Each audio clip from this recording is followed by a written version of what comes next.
Mayapec, c'est en 1970 et je marchais, je déambulais le long d'une rue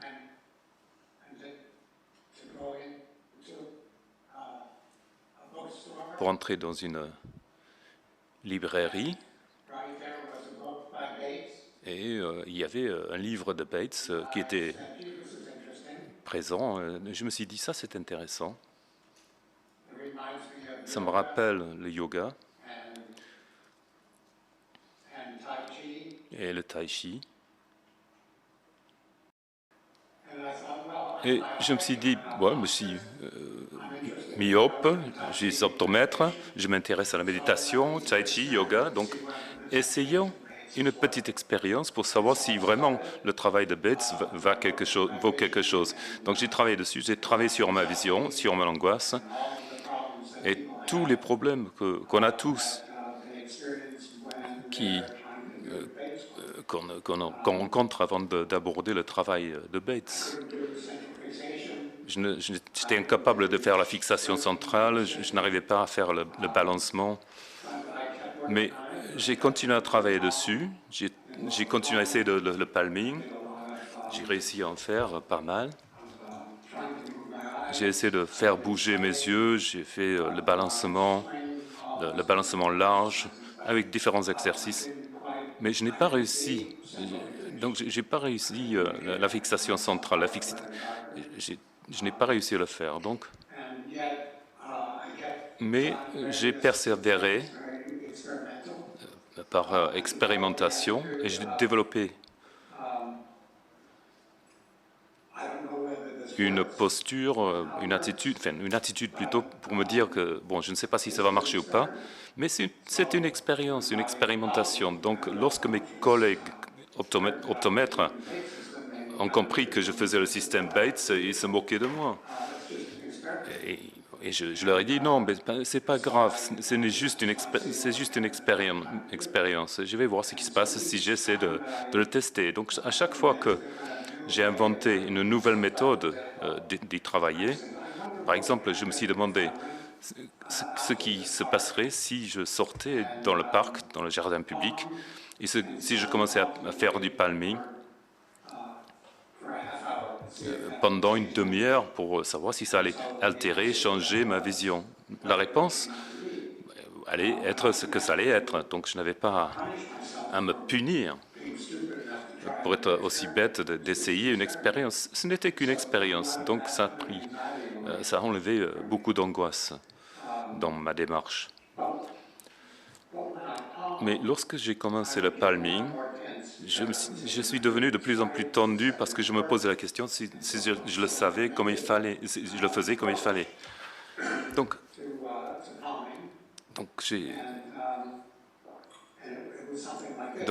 mon approche était la suivante. Je m'imaginais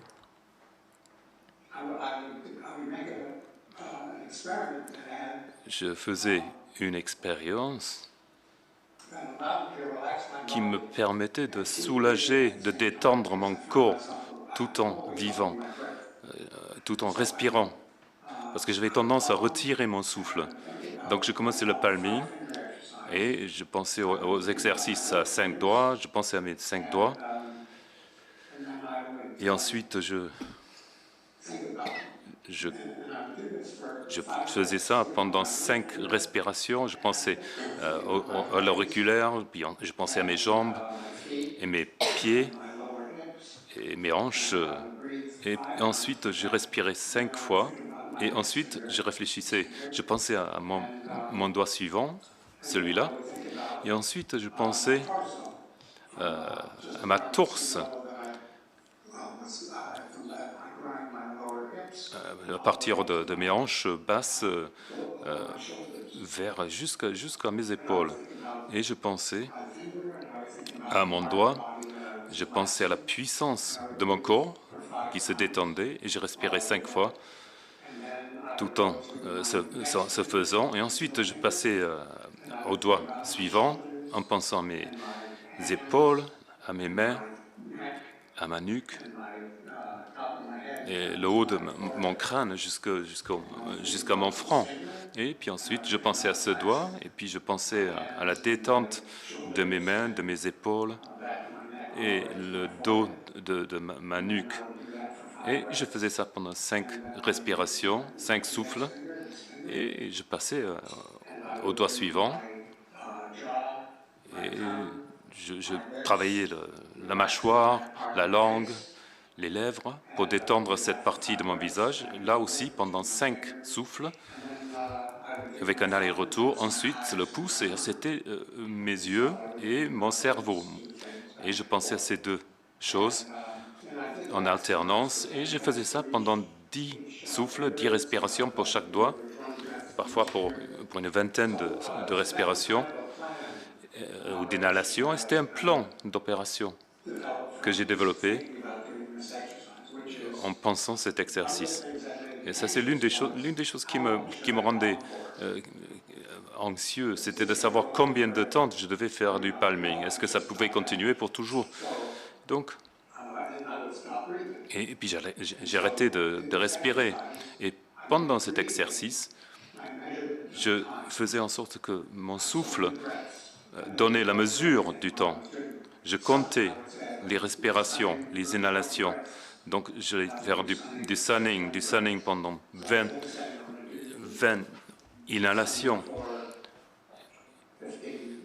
Et je pouvais continuer pendant 15 minutes ou 5 minutes selon. Et je le faisais en fonction du nombre de souffles. Et ça, c'est devenu très important pour moi.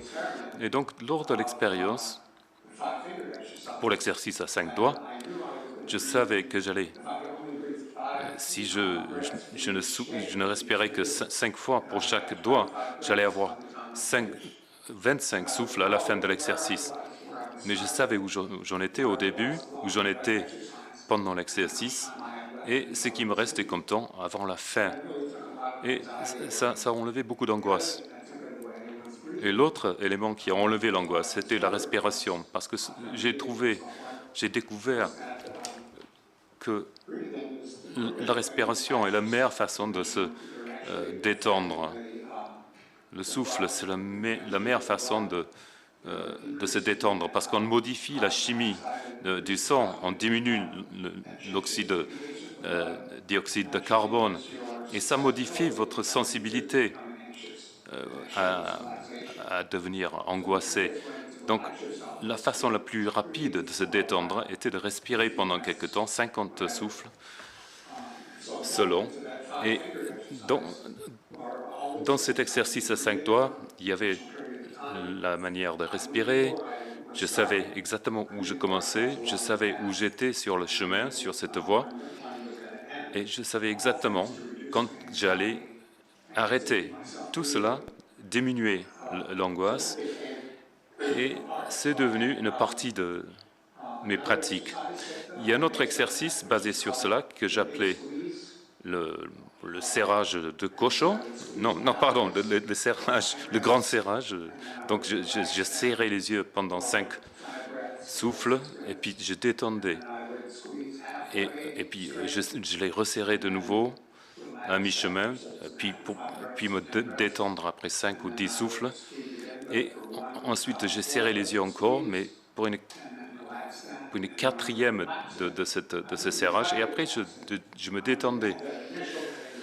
Donc, je me relâchais initialement, mais je surveillais. Je ne cherchais pas à modifier quoi que ce soit. J'essaie de sentir ce qui se passait sans imposer quoi que ce soit. Donc, selon le nombre de souffles que je choisissais pour chaque étape, je définissais mon souffle, j'avais une série de choses que j'allais faire, je savais exactement où j'en étais dans ce procédé, je savais quand ça allait se terminer, et tout cela permettait de me détendre. Et je faisais la même chose, mais au lieu de serrer, je m'imaginais que j'étais en train de serrer à 100%, et je me détendais ensuite dans mon imagination. Même si je ne le faisais pas activement, je m'imaginais en train de le faire. Donc je faisais ça pour des serrages forts, 50%, et ensuite 25%, et finalement avec une force d'un huitième.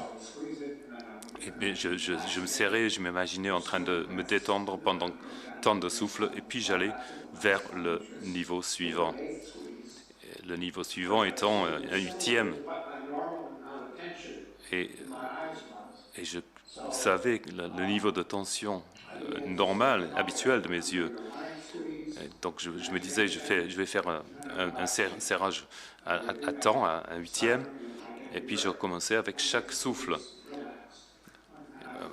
Serrage serré à un huitième, puis se détendre, et ainsi de suite, répéter cela. Et ensuite,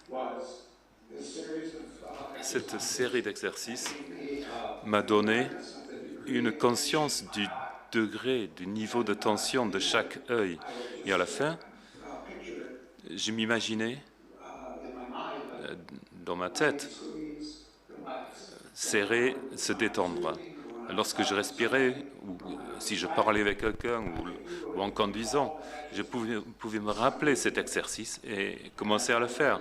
Et j'ai appris de cette manière comment me détendre par rapport à mes yeux. Donc j'ai pratiqué ça beaucoup.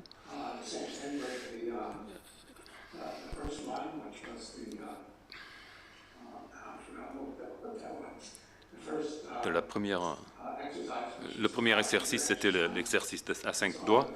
Et ensuite, j'ai développé plusieurs versions que je vais montrer sur mon PowerPoint dans quelques instants. Un autre exercice était, j'ai lu un livre qui s'appelle Singing Can Clean Your Brain, c'est-à-dire chanter peut nettoyer, assainir votre cerveau. Donc, lorsque vous chantez, vous recevez des vibrations dans toute votre tête. Et ça amène une détente et un flux sanguin dans différentes parties du cerveau. Donc, lorsque je me disais 5, et puis un bruit pour toucher certaines parties du cerveau, et si je faisais fou, je me disais, qu'est-ce que je peux faire pour rendre les choses faciles pour continuer? Donc j'ai décidé que j'allais compter à rebours de 12. Donc d'abord, ça va être 2. Il vaut mieux l'écouter parler que je ne vais pas essayer d'imiter. Donc on avait tous ces sons qui se succédaient. Et si je mettais mes doigts dans les oreilles, j'avais un sentiment beaucoup plus prononcé. Et mon cerveau vibrait avec le son que j'émettais.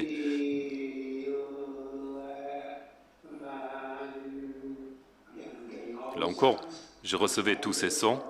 J'allais le faire pour autant que je pouvais le faire, avec un souffle prolongé.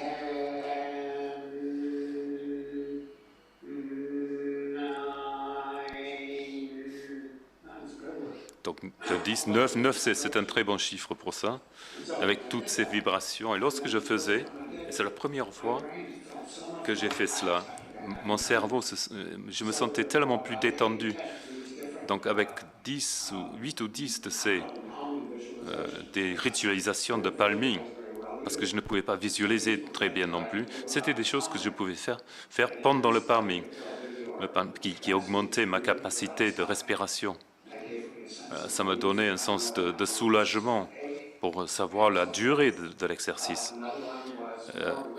Une autre approche était plus proche de la méditation. Je pensais à quelque chose, ou quelqu'un, ou un chat, peu importe. Et puis, je regardais cette personne, cet être avec amour. Et je respirais. Je le reçois maintenant. Je recevais un sentiment d'amour, une sorte d'énergie douce qui est vers l'objet de mon amour. Donc, une fois que je me sentais très fort dans ce sentiment d'amour, j'avançais vers la confiance, avec l'idée, par exemple, que Dieu croit en moi. Je suis là. Non, je suis un héros. Nous sommes tous des héros, des héroïnes, qu'on soit homme ou femme, si on porte du sperme en soi ou non. Donc tout le sperme qu'on peut émettre, il n'y a qu'un seul spermatozoïde qui va atteindre la cible. Donc la confiance, même si je peux faire une présentation réussie, par exemple, parfois c'est plus réussi que d'autres. Donc là, c'était la deuxième approche. Je pensais aux images. Je pensais à Christophe Colomb qui partait en voyage vers ce qu'il pensait être l'Inde.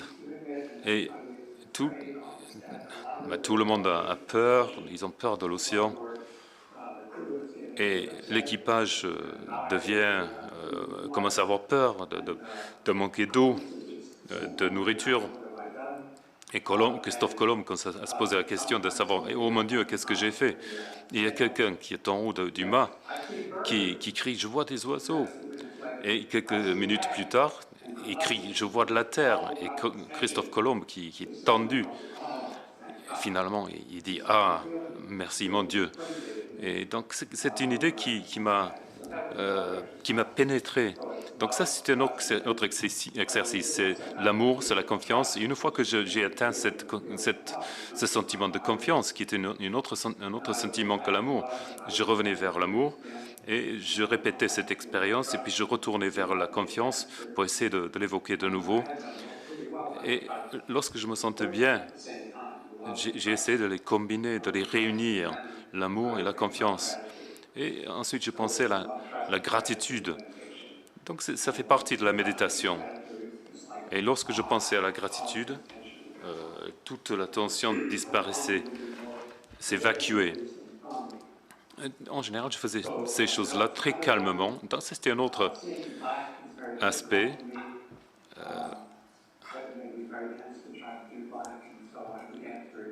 Donc, j'essaie de me rappeler des choses qui étaient plutôt noires, enfin, le manteau en fourrure de ma grand-mère, par exemple, me concentrer sur une couleur, la couleur noire. Et donc, je pensais à différentes choses de couleur noire. Donc, j'avais des séries de ces choses, comme je l'ai dit. Et ça m'a donné, je les pratiquais.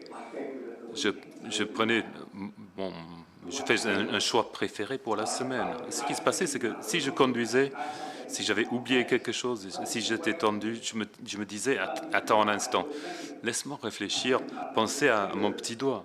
Et en pensant à mon petit doigt, toute cette série d'exercices, de l'exercice à 5 doigts, me permettait de me détendre. Au lieu d'être tendu comme ça, je me relevais, je relevais le corps, j'avais une posture plus droite. Et donc je me rappelais ces exercices de palming. Même si je suis en train de vous parler, je peux penser à ces exercices de détente avec les serrages imaginaires, et ça me détend. Il y a d'autres exercices aussi. Donc ça, c'était important pour moi, car ça fait partie d'une stratégie de bien régler la respiration et bien détendre et éliminer certaines des choses, évacuer certaines des choses qui me rendent tendu en raison de mes angoisses. Ray, vous m'entendez? J'ai rencontré un terme dans un article sur la psychologie qui parle du perfectionnisme maladaptif ou mal adapté. Donc ce sentiment est très positif. Donc voilà. Donc ce perfectionnisme maladaptif, je vois qu'il y a beaucoup de mes patients qui comprennent très bien les choses dont je vous parle. Est-ce que vous m'entendez?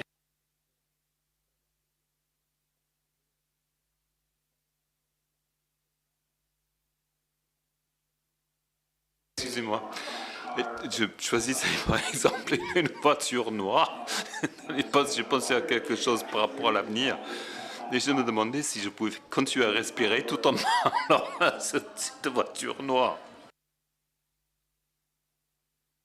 Qu'est-ce qui se passe ici? Ray, est-ce que vous m'entendez? Ray, vous m'entendez? Non, je ne peux pas. C'est fantastique. Écoutez, c'était merveilleux. Vous avez un atelier magnifique que vous allez modérer demain de 17h30. Je l'espère bien. Et ça va être beaucoup plus facile de se connecter. Nous allons nous connecter à 17h. Il y a beaucoup de gens ici qui s'intéressent de très près à vos travaux. Donc, on va terminer la séance pour l'instant parce qu'on a une autre présentation à venir.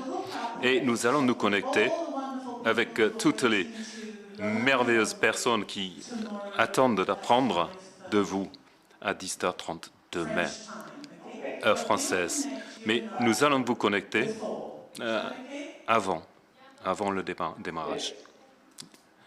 C'est bon pour vous? Vous êtes...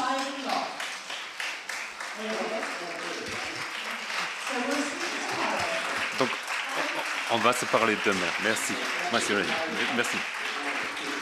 Désolé pour la confusion avec le son.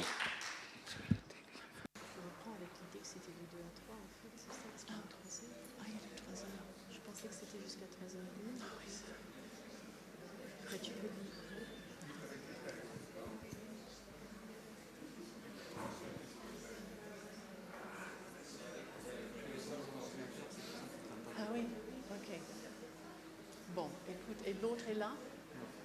Encore non, c'est trop. Il est encore là? Oui, encore là. Bah écoute, on lui donne encore quelques instants. Ray? Hello, Ray.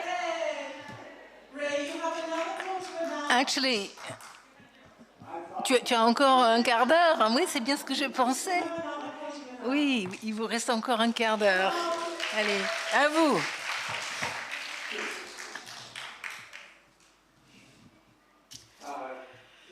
Donc, j'en étais où?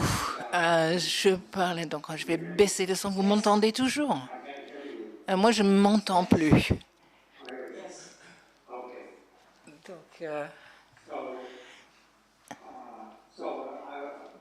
Donc, une des choses que je suis là, je conduis, je vais respirer jusqu'à arriver à cette voiture noire.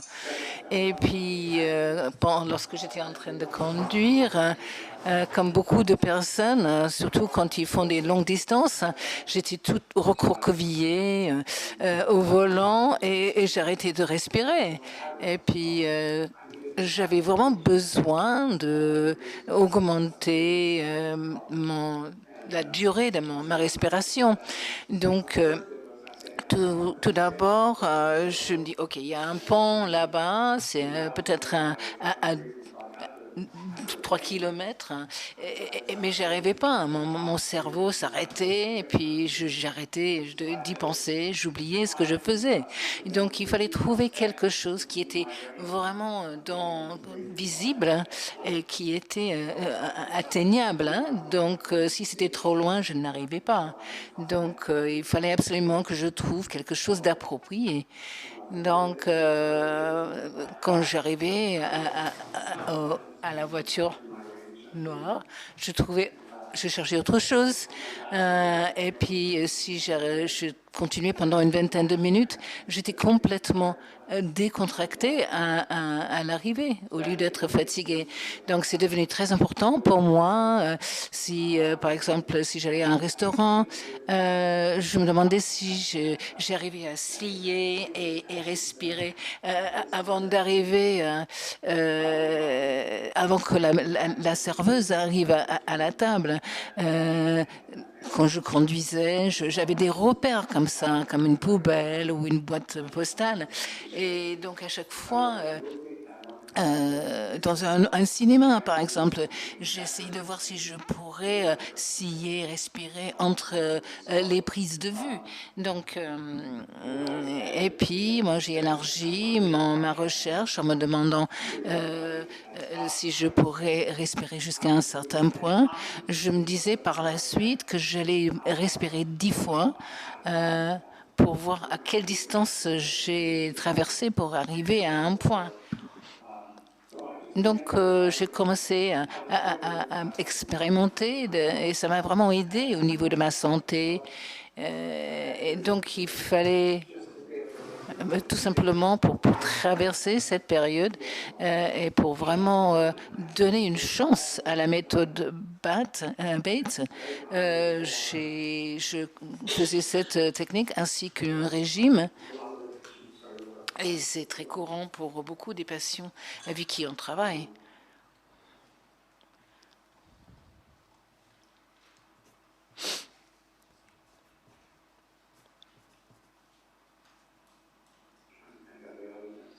Bon, j'essaie de réfléchir sur les autres choses. Ah oui, l'enseignement, en fait.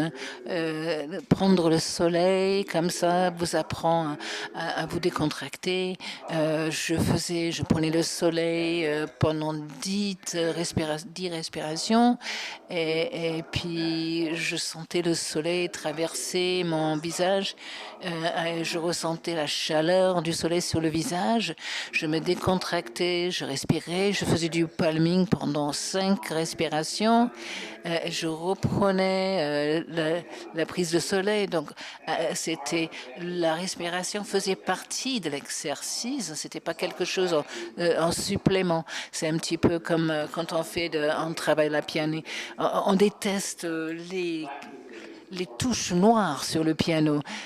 Mais en fait, les touches noires sont nécessaires si on veut faire de la musique. Donc la respiration, de la même manière, doit faire partie de l'expérience. C'est pas quelque chose qu'on rajoute, mais quelque chose qui fait vraiment partie intègre de ce qu'on fait.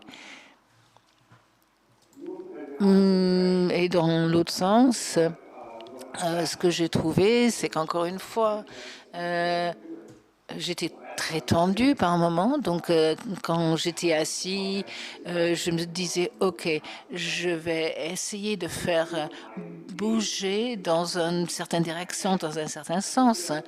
Et je sentais, en fait, mes genoux, par exemple, et mes mains aller dans un sens, alors que l'autre partie de mon corps allait dans un autre sens. Et je me disais que mes pieds étaient bien plantés par terre, hein, et j'ai senti que le sol allait dans l'autre sens aussi. Donc, il y avait ces sortes de contre-courants de mouvement.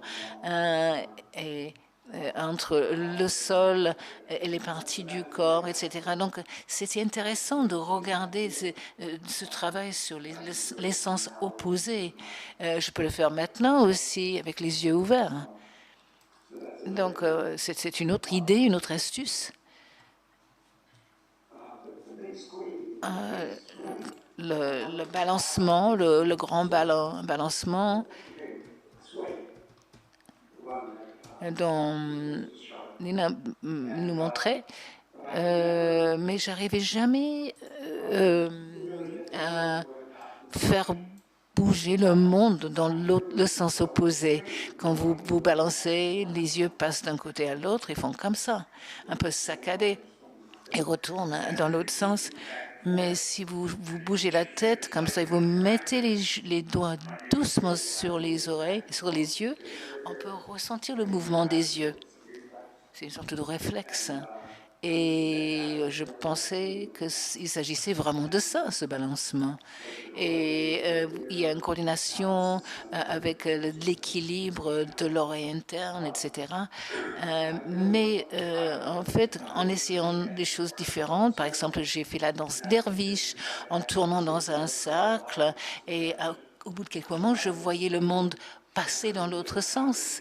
Mais avec le balancement uniquement, je n'arrivais pas à avoir cette sensation du sens inverse. Donc, il y avait des choses, par exemple, je vivais dans un endroit qui était tout près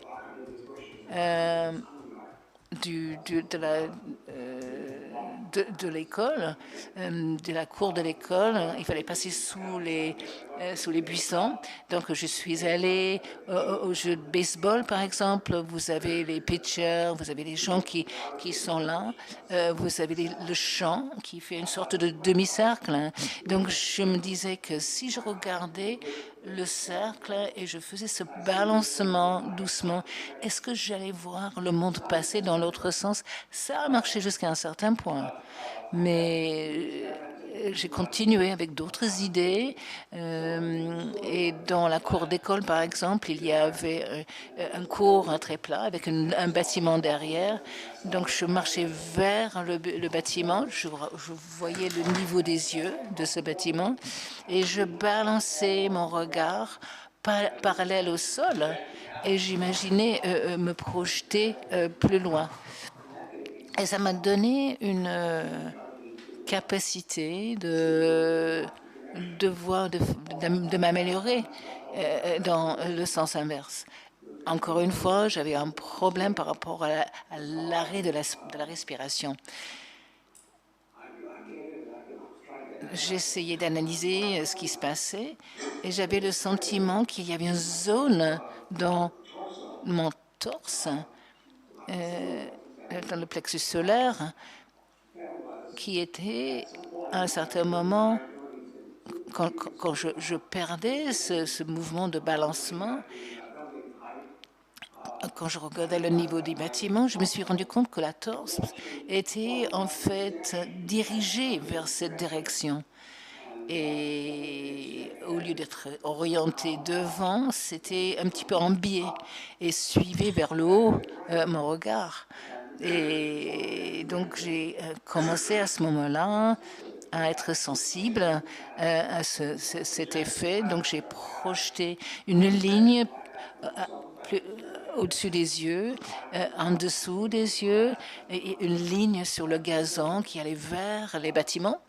Et c'est devenu vraiment une bonne façon d'éviter cet effet de torse.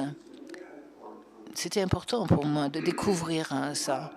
Et puis une autre chose sur laquelle j'ai travaillé, c'est que je me suis rendu compte que j'avais une perception de profondeur, mais ce n'était pas aussi bien que quand je regardais dans les stéréoscopes ou les choses qui étaient censées vous donner une vision stéréoscopique.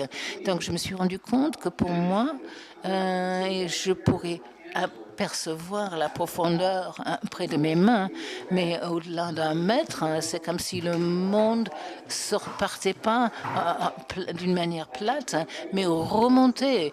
C'est comme dans une peinture, par exemple, dans un tableau, si vous voulez donner l'impression de quelque chose de plus loin, il y a des techniques pour le faire, qui vous donnent des idées sur la profondeur. Dans un tableau, mais ce n'est pas la même chose que la vision stéréoscopique. Donc j'ai essayé de me projeter au-delà, vers le monde. Et là, j'ai utilisé cette ligne, j'ai regardé la pelouse, par exemple, à l'école, et au lieu d'avancer devant moi directement, ça remontait. Donc ça paraissait plus loin. Donc, j'ai commencé à travailler sur l'extension de ma capacité de voir la profondeur. Et là aussi, ça m'a beaucoup aidé. Et donc, au bout de 6 mois, j'étais moins 1,4, moins 25. J'étais à 16. J'avais 16 ans quand je devenais myope. Et j'étais sur le point d'aller à l'université, à l'UCLA, LA, j'étais très inquiet. Et donc j'essayais, je faisais de mon mieux de lire, d'étudier. Et c'était à ce moment-là justement que je suis devenue myope. C'était à cause de l'inquiétude, l'angoisse. Donc j'ai fait tous ces exercices dont je viens de vous parler et j'ai essayé d'apprendre la fixation centrale. Je n'ai pas fait beaucoup de progrès, mais j'ai adopté ces différentes expériences pour voir si je pourrais m'aider. Et puis à un certain moment, j'avais une sorte de flash à peu près 6 mois plus tard et qui est reparti. C'était une idée comme ça, une inspiration, mais qui est repartie tout de suite.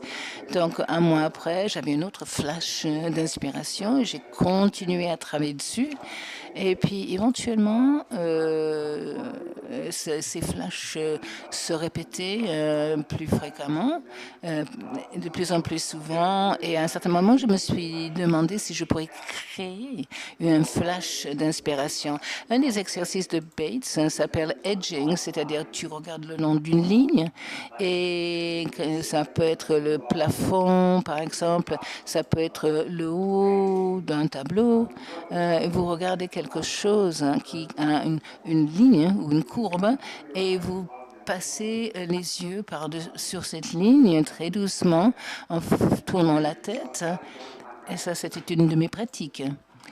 Et petit à petit, j'étais à une réunion d'optométrie, par exemple, et à ce moment-là, je me suis demandé si je pourrais pas rendre ma vision clinique plus claire.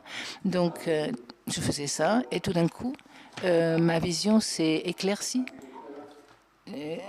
Donc, je me suis perfectionnée à le faire et je m'améliorais. Et puis, pendant 3 ou 4 jours, je me disais que j'allais pouvoir avoir de plus en plus clair, mais ce n'était pas le fait. Mais mon processus, mon expérience en essayant d'améliorer ma vision n'était pas une ligne droite en progression. C'était plutôt une série d'en de scie. Ça s'améliorait, ça s'empirait.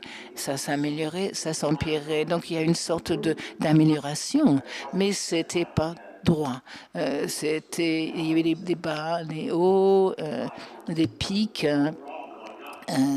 mais la tendance générale était vers le haut. Donc je me suis rendu compte qu'il ne fallait pas m'inquiéter. Si je pourrais faire quelque chose bien hier, ben, je pourrais le faire demain, même si je n'étais pas complètement guérie. Mais bon, il y avait des moments où je n'arrivais plus à me faire avancer. C'est une loi de la nature, il faut le dire à vos étudiants, parce qu'ils vont avoir le même problème. Hein. C'est ce qui se passe. C'est comme ça quand les gens apprennent quelque chose. Donc, au bout d'1 an et demi, ce qui s'est passé, c'est que je me suis améliorée, à clarifier ma vision. Et quand je faisais de la lecture, je m'arrêtais, je regardais pour voir combien de temps il m'a fallu pour clarifier ma vision. C'est une sorte d'autre pratique. Puis un jour, je regardais en haut et le temps qu'il m'a fallu pour regarder, c'était déjà net. Et ça se passait chaque fois que je regardais, je voyais net. Je me suis dit, ça y est, je l'ai fait. Je me suis débarrassée de ma vision floue et j'ai réussi. Wow. Donc, la méthode Bates marche. Alors, je me suis dit, OK, ça fonctionne, mais qui est-ce qui va être aussi fou comme moi pour faire tous ces exercices et vraiment passer tout mon temps à le faire? Donc, ça, c'est quelque chose, et c'est un processus constant. Quand on suit la méthode Bates, on fait la pratique autant que possible. Et même quand la vision s'améliore, il faut continuer la pratique. C'est une habitude qui dure toute la vie. Et avant de terminer, je veux rajouter qu'à un certain moment, je suis arrivée à un plateau. Je ne pourrais pas l'améliorer. Vous m'entendez? Vous avez 10 minutes pour les questions, si vous voulez. OK, je vais juste finir ce que j'étais en train de dire. Donc, quelqu'un m'a passé un livre. Je travaillais en cours avec le Bates. C'est un chiropracteur qui montrait comment utiliser les balles en caoutchouc pour se masser le dos, les pieds. Ça m'avait vraiment intéressé. J'avais beaucoup de tension corporelle. Donc, je m'allongeais sur le ballon, je trouvais des points de douleur. Et puis, c'était tout un processus. Et je faisais ça pendant au moins 45 minutes chaque soir en rentrant chez moi. Et ça m'a vraiment détendue. Et un jour, je me suis rendu compte que j'avais pas fait mon visage et ma tête. Donc, j'utilisais les petites balles autour des sourcils, l'arrière de ma tête, sur le côté. Je tenais la balle dans mon poignet, comme ça, je baissais la tête et je le faisais bouger sur mon visage. J'ai trouvé ces endroits dans mon corps qui étaient tendus. Dans ma tête, j'ai senti des endroits où il y avait des douleurs dans mes yeux. C'était dans cette partie de la tête, c'était très douloureux. C'est dans cette zone un peu concave. Donc, ça m'a vraiment ouvert le plateau pour moi après avoir commencé ces activités, ces exercices sur le visage et la tête. Encore une fois, j'ai vu une amélioration dans ma vision. Et puis, je n'ai pas réussi à l'améliorer plus loin, mais en commençant cette technique, en me relaxant, utilisant ces petites balles, au bout d'un certain temps, ça a vraiment changé les choses et j'ai commencé à m'améliorer. Et donc ça, c'était très important pour moi, cette étape. Donc voilà, voilà quelques astuces. Je ne sais pas si on va recevoir le PowerPoint que je vous ai envoyé, mais dans cette présentation, il y a beaucoup de choses sur Bates et sur d'autres pratiques. Donc, est-ce qu'il y a des questions?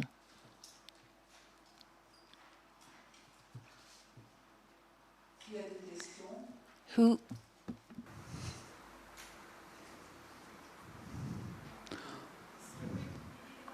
Eva. Either I was really clear or everybody fell asleep. Soit j'étais super clair ou les gens sont endormis. Je voulais savoir combien de temps il vous a fallu en tout de vous remettre 1 an et demi. Et vous avez plus jamais utilisé vos lunettes? C'est vrai, oui. À mon âge, je n'ai pas besoin de lunettes pour la lecture parce que j'ai inventé un exercice pour la presbyopie. Et pour conduire, vous pouvez conduire sans lunettes? Oui, je conduis sans lunettes et je peux lire sans lunettes également. Super. Je peux regarder la télévision sans lunettes également.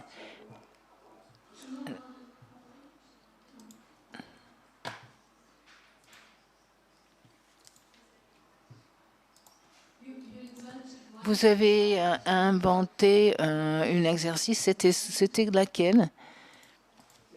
En fait, c'était un exercice pour la réduction de presbyopie. Et c'est une période où le maire Schneider avait 20 ans, et j'avais une sorte de partenariat avec lui. On voyait des patients, on faisait des ateliers. Et dans un des ateliers, il y avait un homme de 52 ans qui était presbyte. Toutes les autres patients étaient plutôt mieux. Et donc, c'était la première fois que je rencontre toutes les autres personnes avaient 20 ans, 30 ans, ils étaient myopes. Il était là, ce patient, on faisait du palming, on se rencontrait pendant 1 heure, ou 2 heures même, pour une dizaine de ces séances. Et je me suis demandé comment j'allais faire avec cette personne. J'y réfléchissais beaucoup.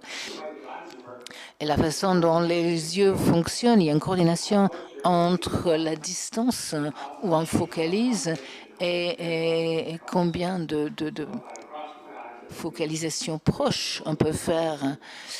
Donc, si je ferme les yeux, je peux changer cette position Et si j'approchais un objet, ça faisait croiser les yeux. Donc, c'est un fait bien connu. Donc, je savais que si j'avais une jeune personne, je le faisais faire les yeux croisés, leur focus s'améliorait. Mais je me demandais si ce serait possible avec quelqu'un qui était presbyope. Le problème quand on croise les yeux comme ça, c'est qu'on voit en double. Mais si vous avez deux choses et vous croisez les yeux jusqu'à un certain point, vous allez voir 3 doigts, par exemple. Si en croisant le regard comme ça, on peut faire les 3 doigts. J'ai fait des petites une charte avec des petites lettres. J'ai posé ces lettres très proches. Tout d'abord, il fallait qu'il regarde les chartes normales, sans les lunettes. Son ordonnance, c'était 3,25, qui est fort quand même, parce qu'il était aussi presbyte. Donc, de toute façon, il a regardé les lettres. Il a dit, je vois le grand E, c'est tout. Donc, j'ai dit, OK. Maintenant, je vais que vous croisez les yeux, vous regardez le doigt, et vous allez voir 3 chartes au lieu de 2. Et donc, je lui ai appris à faire ça. Il a fait sans problème. Et là, après, il a dit, non, mais les lettres sont beaucoup plus foncées que tout à l'heure. Et maintenant, il pouvait lire 2 ou 3 lignes en plus sans croiser les yeux. Donc, j'ai dit, waouh, c'est la première question, en fait. Si je fais ça pour un presbyope, est-ce que ça peut augmenter la capacité de focaliser? C'était bien le cas pour lui. Donc, la deuxième question, c'était s'il pratiquait cette technique pendant une longue période, est-ce que ça augmenterait sa capacité d'accommoder le problème, même sans croiser les yeux. Donc ça, c'était la question suivante. Je lui ai donné la charte que j'avais créée. J'ai dit, bon, vas-y, continue à pratiquer. Il est revenu pour la semaine suivante, pour la séance. J'étais très contente de le voir. J'ai dit, alors, comment ça se passe pour vous? Il a dit, est-ce que je peux avoir 5 chartes de plus? Et je dis, pourquoi? Parce que j'adore l'exercice. Mes yeux se sentent tellement bien. Mais ce n'est pas tout le monde qui peut avoir cette expérience. Et il a dit, moi, j'en veux pour la cuisine, un pour le salon où il y a la télé, un autre pour la salle de bain, et une autre pour ma voiture quand j'attends le train, une autre pour mon bureau. Donc, il a fait, et j'ai pratiqué autant que possible. Il était là dans sa chaise de bureau et tout doucement, il tournait, il le faisait tourner la chaise. Et donc, il est revenu la semaine suivante. Et j'ai dit, comment ça se passe? Il a dit, pendant 3 jours, j'ai même pas eu besoin de mes lunettes. Je peux lire toute la journée au travail sans avoir la fatigue oculaire. Et quand je conduis, même la nuit, ou quand il y a la brume, je vois aussi bien sans lunettes. Donc, il pouvait lire le niveau 20-25 sur la charte que je lui ai donnée. Donc, moi, j'étais vraiment étonnée. En 11 jours, il est arrivé à voir sans lunettes après avoir été presbyope et presbyte. Donc, c'était un vrai choc pour moi. Je ne m'y attendais pas du tout. Donc, voilà, c'était le début de la presbyopie. C'était en 1976. Quelques années après, j'ai commencé à travailler. J'ai commencé à avoir la même expérience de presbyopie moi-même. J'ai commencé à faire ces mêmes exercices avec les chartes et ça s'est résolu. Donc, Paul, le patient, m'a aidé en quelque sorte avec cette expérience. Au bout d'un an, j'avais besoin de faire la charte au bout de 15 minutes. Je le faisais 7 fois par jour. Je pourrais faire ça pendant 3, 4, 5 jours. Et ma vision s'arrangeait pendant 2 ou 3 mois. Donc, c'est resté comme ça pendant 2 décennies. Maintenant, aujourd'hui, j'ai 81 ans. Je ne fais pas les exercices aussi souvent que je devrais, mais je continue à pouvoir lire. Et c'est ça, c'est l'exercice de presbyopie. Sur ma site web, il y a mon nom avec me.com. Si vous allez vers le site, vous pouvez télécharger des éléments, y compris la charte de presbyopie. Mais merci vraiment. On va vous quitter jusqu'à votre atelier demain. Merci. J'espère que ça vous a aidé.